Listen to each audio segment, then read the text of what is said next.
Good morning and thank you very much for joining us. Of course, you could have been elsewhere. You might have decided on something else. You decided to be with us. We thank you very much. Not just me. Asukwa James also says the same, right? Yeah, good morning and good morning, Nigeria. Indeed. So yesterday, the big news, at least depending on where you are and what's important to you, was the political story coming out of Edo. That is to say, the primaries, aka shadow elections. And we have a winner. That is to say, the country has a winner. One of its parties, has decided who indeed shall be on the, shall we call it the ballot battlefield when the time comes. Talking about Pastor Ize-Iyamu. Yes. Okay then. Well, we'll get a chance to speak with him, no doubt. But yesterday you were telling me that one guy stepped down for the now winner. But it turned out not to be so. What's going on? No, I think the party was trying to play safe. Let me use that word. Make assurance doubly sure. Yes, putting everybody that was screened by the screening committee and everybody that was supposed to be on the ballot to be there, even though there was a gentleman agreement for Osagie stepping down for Ize-Iyamu. But even at that, it did not stop at least a winner from emerging from the primary. Okay, now I understand it, because these are very, very careful times. Exactly. Anything can be used, anything can happen. And so they were crossing the T's and dotting the I's, and even though there had been disagreement, as you had said, still he was on the ballot. Yes. There. Okay, but Pastor Ize-Iyamu triumph. We shall be getting a chance, fingers crossed, touch wood, no wood around, but you know what I mean. We shall be speaking with Pastor Ize-Iyamu. Let's take our man's report and the sort of, bringing it all together. Osagie Ize-Iyamu was the 2016 candidate of the People's Democratic Party, Pius Odubu, a former deputy governor of the state and a federal lawmaker, and Osaro Obaze, who was also a one-time local government chairman in the state, were the three contestants for the governorship ticket of the All Progressives Congress. Members of the APC appraised the conduct of the primaries, which took place simultaneously in the 192 wards across the 18 council areas of the state. With the voting and collation process concluded, the governorship panel from the national headquarters of the party, led by the governor of Imo State, Senator Hope Uzodimma, declared the results. Pastor Osagie Ize-Iyamu, who scored a total votes of 27,838 votes, has the highest number of votes cast in the election, and is hereby returned the candidate of APC for the forthcoming governorship election in Edo. I'm so elated that there was no incident of violence in the 182 wards. God took control, and we were able to do the primaries without even violating the state government's COVID-19 regulation. And we call on all our members and even to other political parties that the few months that we have to campaign, let's do it in a very peaceful manner. Having defeated the duo of Odubu and Osaro Obaze, who scored 3,776 and 2,724 votes to emerge first and second runner-ups respectively, Osagie Ize-Iyamu, we have to wait till Thursday to know who his direct opponent will be after the governorship primaries of the PDP. Paul Ezenwa, TVC News, Benin. Okay, so well, there we hear it. We have it from the winner. I suppose I'll be finding out from him when we come on, because he seemed to be, on the cautious side. So I wonder, was he apprehensive about things going, differently? Because, he was thankful that nothing like that had happened, and was even enjoining his political colleagues, even across the divide, to let's just play this like gentlemen. Which is a very good strategy, trying to bring everybody together and seeing that if they are going for this battle, they shouldn't go as a divided house, and which he also made mention of something, which is that the incumbent governor who left the party, that he should return, to come back home, so that they'll be able to, to work together and see how they can better the state. And now that you remember that in politics, you never sign off on politics. Anything can happen, no matter how improbable it might sound. So I guess that was some sort of a throwaway salute to Exactly, that particular exactly. fact that, hey, who knows? It's not over till it's over. Exactly. And as our reporter was saying in there, we got to wait till Thursday to see who the opposite number from the other major party in the place is. But for APC seems to, things seem to be going according to plan, right? Yeah, exactly. On the way the conduct of the primary, went, so many people were thinking it was going to be having a lot of people going to the wards, but they were able to make sure that the number, Even the which governor was stipulated, apprehensive. Yes, Because he exactly. had used some As perhaps high language. exactly. Talking about the party thinking it was beyond the law. Maybe he had thought that it was going to be like the usual kind of Yeah. thing. But this was a highly organized affair. Yes, yeah. Government had a limit of 20. They 20. went even below that limit. Exactly, and it would have been shocking to them because they would have been thinking, these people are going to break the law, and that is how I'm going to, nail them. But you could see people sitting, some you are standing and giving the physical distancing. Let me use that word, physical distancing with the voters, and then APC really showed that they can do it. Indeed. Well, we now have the winner of the primary online with us, Pastor Ize-Iyamu. Good morning, Pastor Iyamu. Good morning. Nice to be on this program. Indeed, thank you very much. I am Yori Folaring alongside my colleague Asukwo James. Good morning, Pastor. Asukwo, good morning. How are you doing? I'm fine. A recorded version, in the reports, when you were sort of, rounding up the election and giving your appreciations, you had said that you were thankful that everything had gone well and were even enjoining other politicians from whatever side of the divide to conduct themselves like gentlemen. Were you apprehensive then that it wouldn't be as smooth sailing as it turned out to be? Well, of course, you know that there were fears. People felt that the law that the governor passed, which was very peculiar to Edo State, was targeted at the APC to ensure that we were not able to do our primaries. And, they kept threatening that they would do everything to stop it. So we, being very law-abiding, decided to take steps and ensure that we comply with the law, no matter how reasonable it seemed. And that is what we did. We had to talk to our people and appeal to them not to even come out in large numbers and to stagger the way they come. So which meant that we had to do it 18 at every given time. The number the government said was 20, but we didn't even want to create any loophole. So we just said, look, don't be more than 18 when you are going there. And we were still a bit apprehensive that some overzealous people on the other side could want to seek cause violence, despite the fact that we are going out of our way to obey. Okay. And,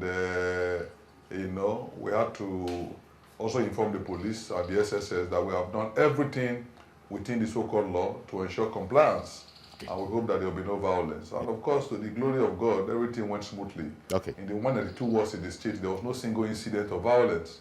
And we are very grateful that our people were very disciplined, very cooperative, very obedient, and things went very well. Okay. Okay, so what? Because we know in Edo State there are some people who are suspended. There are some people who seem they are not happy that you actually came to the party. What strategies do you have in place to unite everybody who are aggrieved one way or the other?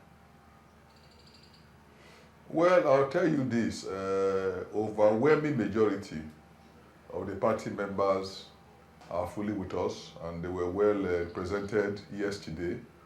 The governor, Governor Obaseki, of course, has some people with him, especially those he has appointed into various positions, and who have to follow him by reason of economic survival. So that is understandable, But there are also some people who, because of the crisis, were put off and were on the sidelines, and we are reaching out to them. It will interest you to know that even between yesterday and today, I've reached out to so many people, and what I have seen is an overwhelming desire to come back.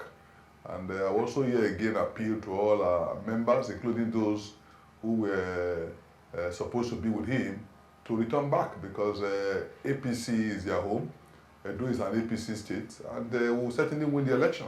So those who are talking about a divide right now must know that the governor has gone to PDP. I've also appealed to him yesterday that I don't want him to make the mistake I made when, out of anger, I left the party. I think he should come back, because it's more at home in the APC. I don't want him disgraced in the PDP.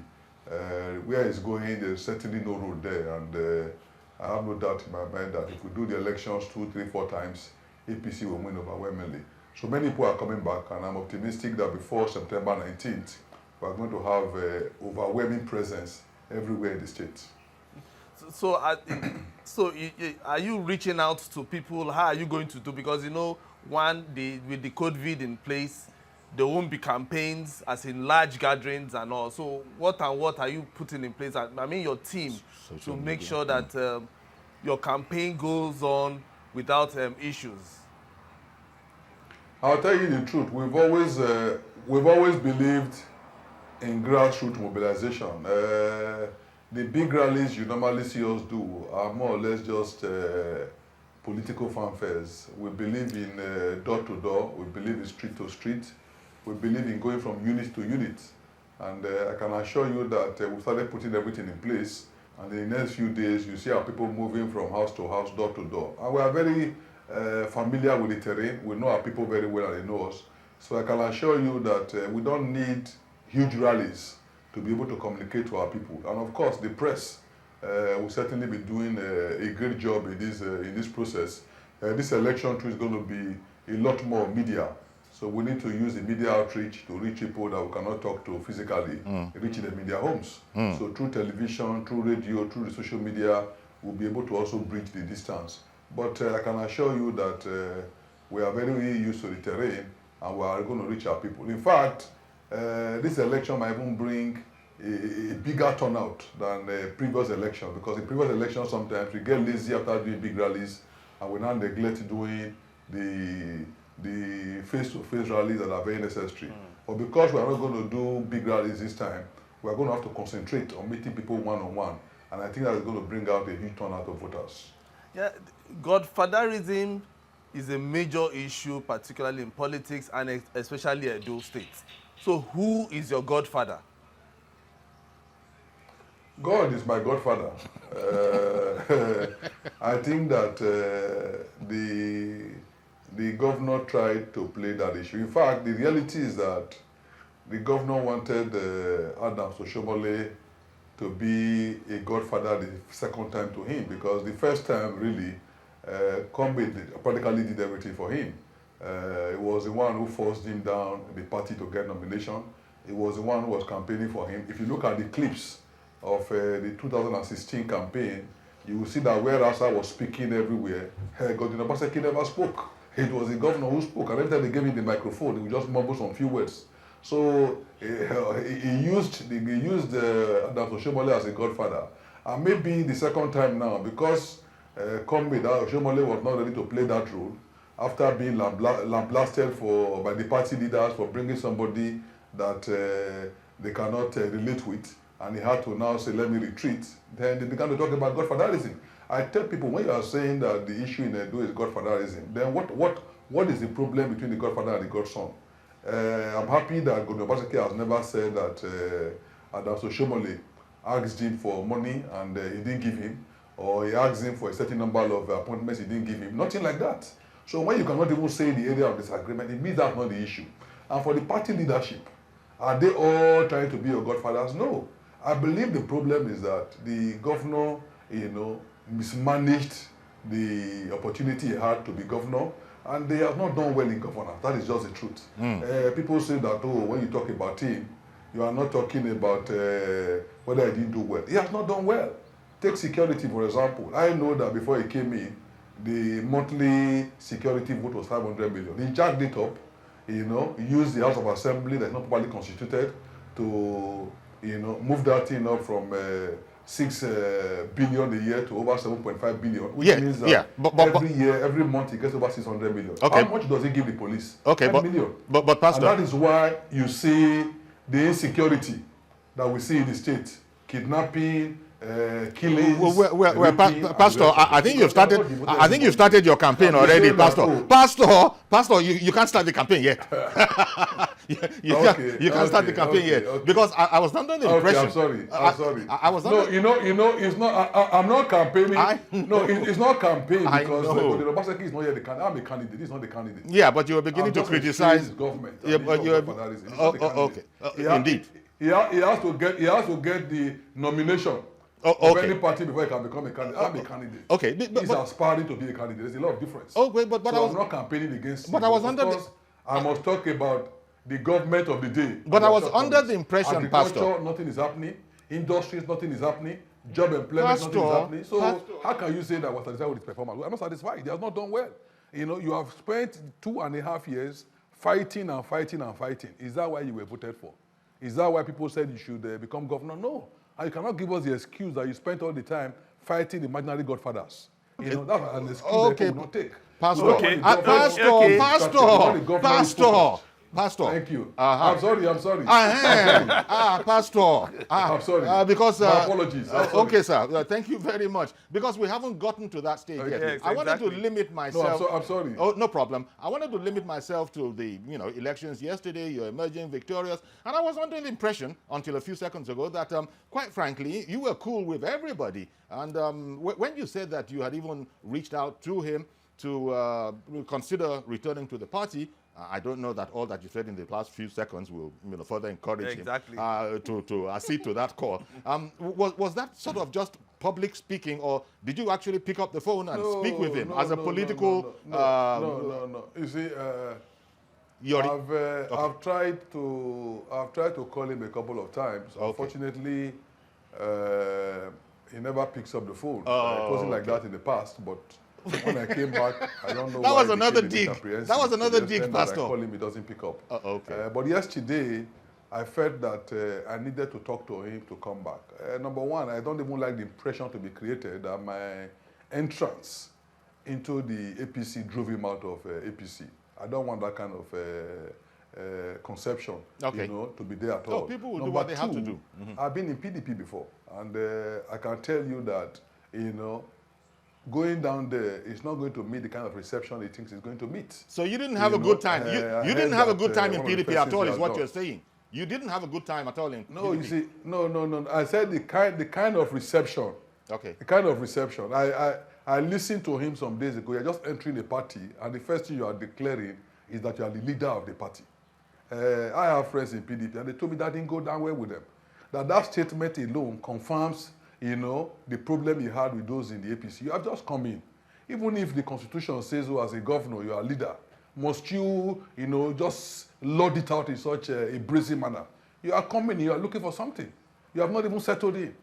In INEC, you are registered in Ward 4, but in PDP, you have to go and register in Ward 3. There are so many contradictions, even in your entrance. You have not been able to solve them. And the next thing, you are telling them, I own the house. I'm the landlord. And they said they can understand that arrogance is what has created problems for him. And if that is the case, they're also going to fight him. So that's why I said he's not going to get the reception.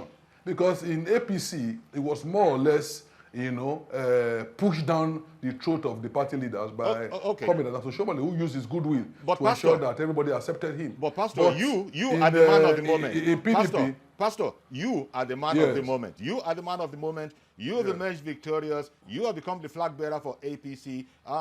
Maybe your running mate is probably not as well known as you are. You want to say a few words about him? Or has that yet to be decided? No. The party will meet in the next few days and take a decision about it. In as much as I've been privileged to be elected as the governorship candidate, I also respect party leadership, and I think that I should give them the privilege to sit down and think about a suitable a suitable deputy governor. Okay. Even the courts have reaffirmed that when people go and vote, it's the party they vote for. So as much as possible, we should not personalize it in saying that now I'm candidate, I must also pick a deputy. So for deputy, I'm going to leave it to the party leadership, and we have a very credible leadership structure. Okay. They would sit down, look at a deputy. The only thing now is that, unlike in the past, when a deputy is not even, we don't check their credentials, we have learned from the Bayelsa experience. So whoever is going to be deputy or nominated, we are going to also scrutinize his credentials to ensure that we don't get embarrassed. I take it from your sentiments right now that you're a strong advocate of party supremacy and discipline. Definitely. So, Definitely. It's important. so that's how you intend to play, to the best of your ability. Definitely. Yes, you see, as we cannot run away from the fact that we are, contesting under a party platform. And party people are going to be all over the place campaigning for you. Like you rightly said, the challenges of COVID-19 means you can't even do it alone. So there's no way I can even attempt within the short possible time to reach out to all the voters in the state. It's impossible. And the voting units in the state is 2,627. How many of them will I vote on that day? One. So for me to be able to win as governor, I need the entire structure of the party to be behind me and to support me. How can I win them and say they are not important, they are not relevant? They are. They have to put me there, and the good people of Edo State. So the truth about it is that I must respect them. They are not going to run government for me, but if I say I will not consult them, that would be a lie. I came under their platform, I came under their manifesto. So as much as possible, I must work with them to ensure that we have good governance. And of course, if we have good governance in Edo State, it's going to be easy for APC to win future elections. Okay. There will be more elections in future. Before you know it again, we'll be talking about presidential election, National Assembly election. So the goodwill one is able to put up by good performance is what's going to make our party win more elections. So for me, we must respect the party. If you're talking about appointments, if you're talking about consultations, the party must be there. Okay. The other matter, little matter, just before we go, the suspension of the APC chair stemmed from people in his ward, expelling him from the party or that kind of a thing. Now I understand there's been a backtrack, and some of those who were of that sentiment before now are seeing it entirely differently, and so there's no majority in terms of naysayers anymore. You got any comments on that? Well, people can suspend. It was never expelled. It was suspension. They said they did. And from the records available, there were just 8 of them in an executive that is 27. So really, under normal circumstances, that suspension would have been questionable. But since the FCT court and the Court of Appeal affirmed the suspension, of course, you would have to accept that it happened. Now, if the same executive in the same ward now decide to lift the suspension, and the number I saw were 17, then that means suspension is lifted. Some people have said, do you need to go to court again? For me, really, as a lawyer, I think that, the process has more or less been handled on its own. The court matter is now mainly academic. They didn't say that he has been expelled. They didn't say there's a perpetual injunction against him. All they said was that they affirmed the suspension that was done by some people. Okay. Now, if those who also have the right to play that role in the same executive now says we lift the suspension, in my own humble opinion, I think that suspension has been lifted and it's no more an issue. Okay, so things could come together again, very much become as peaceful as we would want in Edo State. At least the good thing is that you are giving us these early impressions that, look, when you come in, if indeed the electorate should so allow, because the real work is just going to start, if the electorate should say that indeed your very good self, they have decided on you, you're going to play it very, very differently from the kind of situation that we've come through, right? Oh, definitely. You see, let me tell you, there's no way Edo State can make progress in the absence of peace. And that's why my own simple agenda, the first issue there is security. And talking about security, even we need to tone down our language. Our language must not be offensive, it must not be combative. We need to welcome everyone, irrespective of the party they belong. No, we're talking about even within the same party, which is a disgrace. Okay. So for me, we're going to create an atmosphere that will be very peaceful, very attractive, so that visitors, investors can come in and do what they want to do in our state. We're going to make our state very friendly. Okay. If you look at the primaries yesterday, you will know that we took deliberate steps to ensure that it was peaceful. Some of us would have said, oh, what the hell? How can they say that we shouldn't carry that? We'll go there. We'll carry talks, we would tell them, resist any attempt to stop you. But we didn't do any of that. Okay. Nobody saw talks around that place yesterday. Nobody saw anybody carrying guns. Nobody saw anybody carrying weapons. We just went there peacefully. Okay. And we did what we did. So I can assure you that we want to change the narrative. The idea of going to the airport to say people cannot enter Edo State, the idea of saying that nobody can come in without taking permission from you, of course, anybody can come into Edo State. Edo State is not the border. The campaigns have not started. Where's your visa before you come in? Pastor Ize-Iyamu, the campaigns have not started, but I want to thank you very, very much for taking time to come on and speak to us. Pastor Ize-Iyamu, the newly emerged governorship candidate of the All Progressive Congress in Edo State. Thank you very much once again, sir. Okay, we'll go on a quick break. Stay with us. We'll be right back.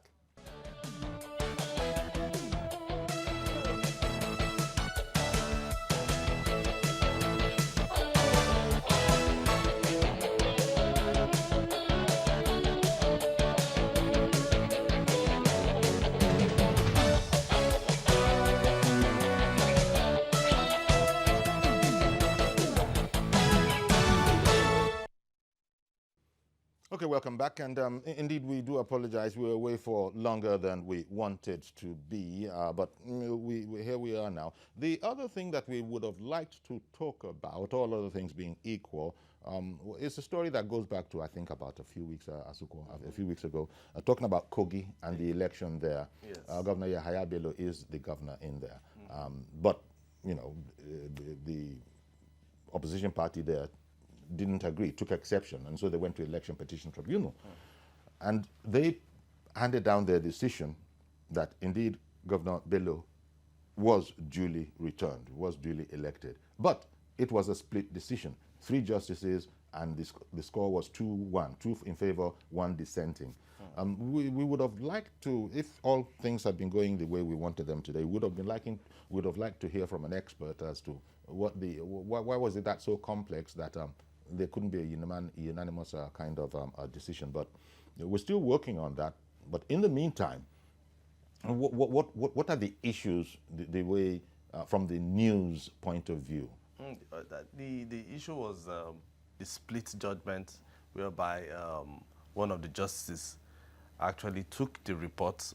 She actually used injury reports on 2 of the witnesses, which is a forensic expert and a statistician, who said that from the evidence, what they got, that there were mass irregularities in about 7 local government areas in the state. And so the Justice Obiageli, actually used the report to injure her own judgment. Indeed. And in fact, she actually ruled that her order was that there should be a rerun in those 7 local governments.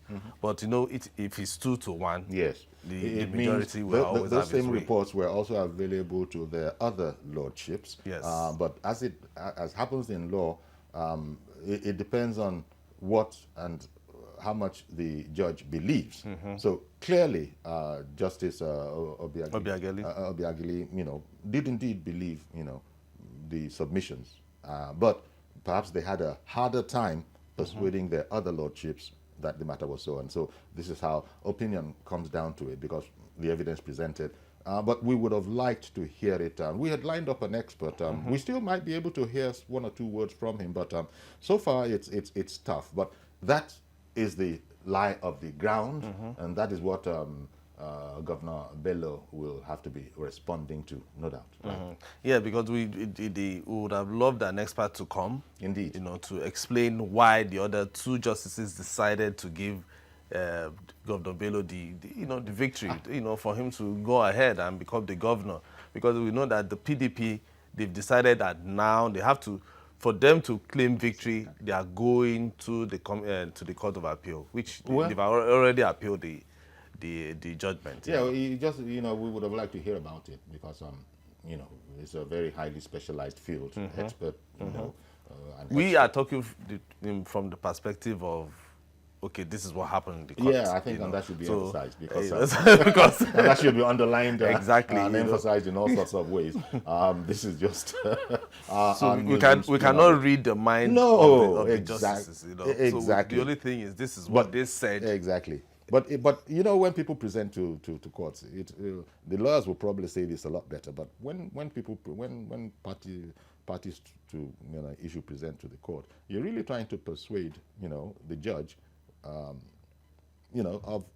the how good your case is, and you want the judge to buy into. Now, the way that is going to happen is that you're going to present evidence which is going to be believed. That's where you hear they say it's credible or not credible. Sometimes you hear them saying when they come to do their submission that they had a difficulty believing, or they didn't have a difficulty believing. So all of that comes into play, and what the technical issues are. But we are not competent to go into that extent, and that's why we've had a problem. In fact, Dr. Joshua Alobo is the gentleman that we were hoping could help us out. He's a constitutional and electoral expert.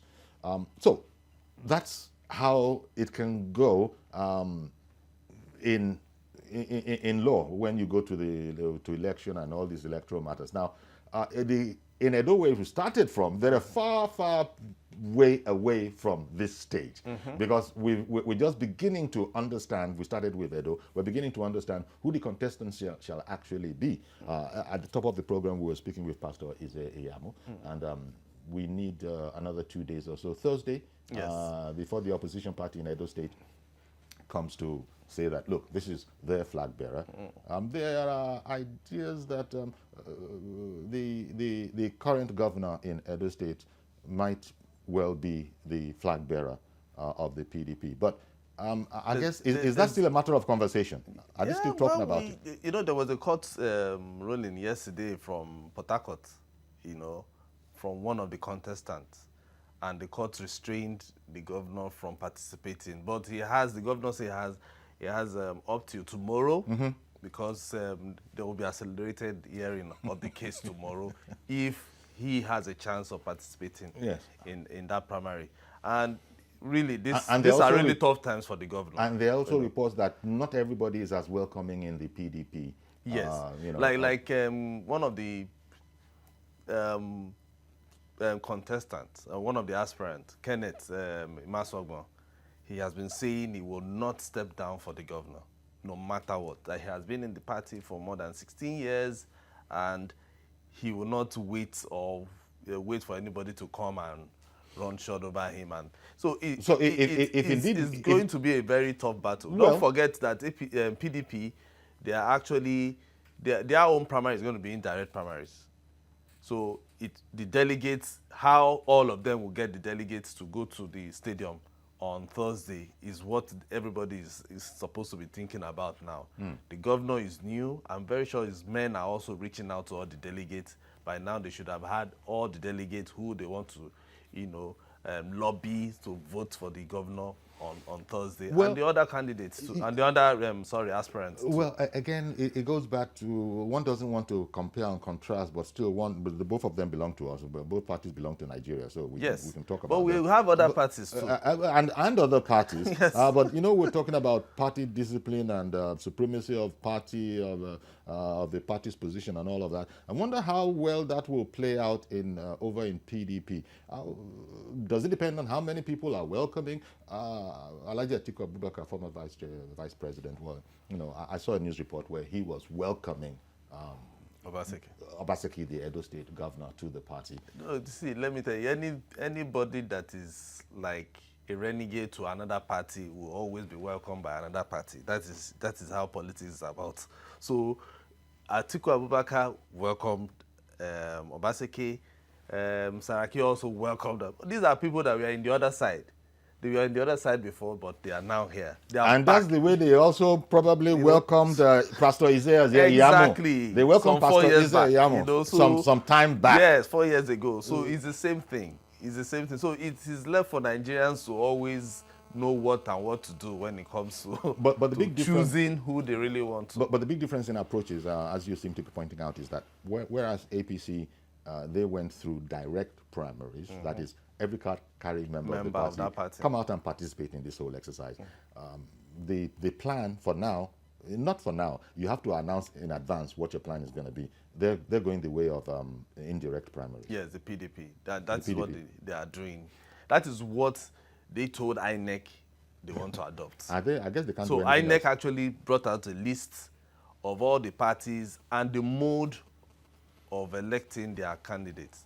And the only party that actually selected and decided for direct primaries was the APC. You know, so every other party that is participating in the Edo election, they all took indirect primaries.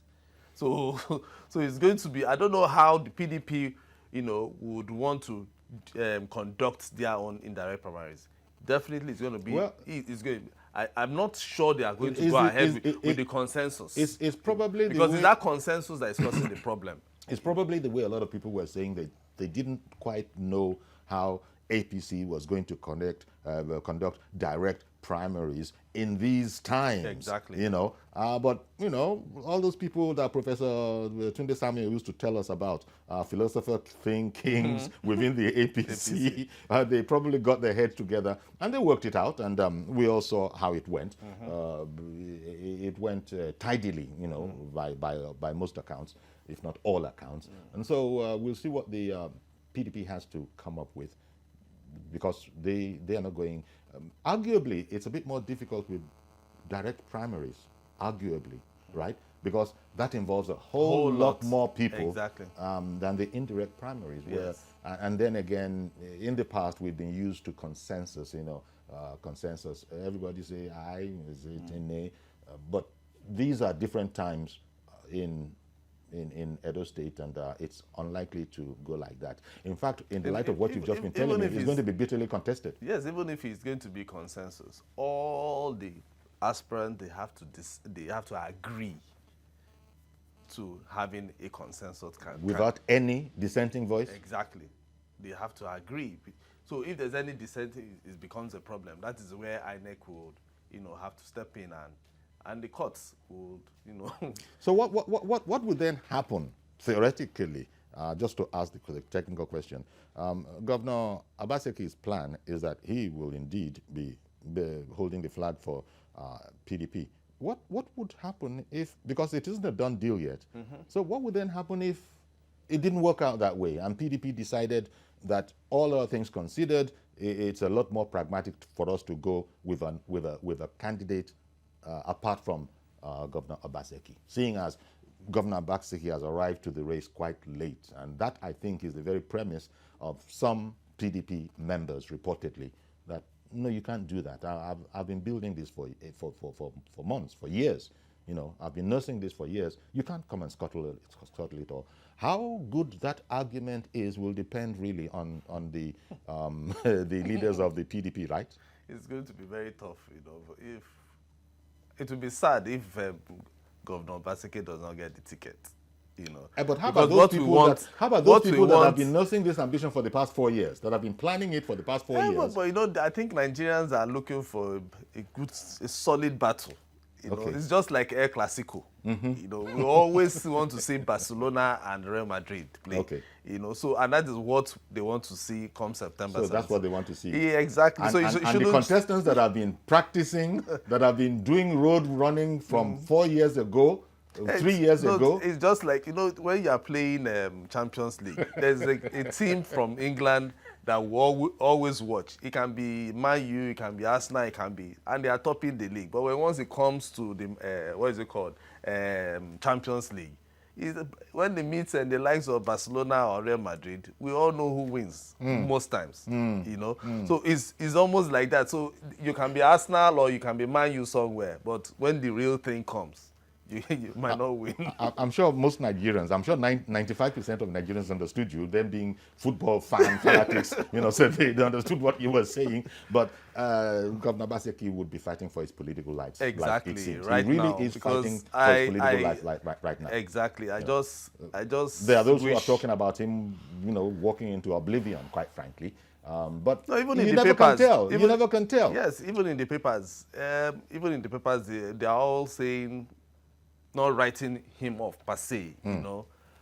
But I just wish him well. You know, that is just my own word from Governor Obaseki, because he has gone through a lot. Just if he had waited, maybe if he had waited and, you know, support the party, it would have been better. And but what who of knows? if he, Who nobody knows? knows. You Nobody know? knows, because these are And so it suppositional. is left for the PDP stakeholders, either at the national, the state level, to see how they can give him a soft landing. It's not, well, okay. How? That is what I'm saying. How? So luckily, from the point of view of APC, it'll be, luckily this is not our headache anymore. We've sorted out our own they issues. have used their people, their members, to sort out their problem. Reaching out to their members. Don't come if you are more than 1,000 in a particular ward, or more than 500 in a particular ward. We just need 15 people to come and cast your vote and leave, you know, and things like that. And they've been able to do it. Some sitting down. If you notice some of the pictures we saw got to leave it, really. Elderly people even came out. Indeed. You know, we've got to leave it here. Again, I'm so sorry that we couldn't get that bit in. We wanted to look at the situation in Kogi and, you know, the legal situation, but that's our program today. As always, we say please stay safe on behalf of Asuko and myself. See you tomorrow, God willing. Bye-bye for now.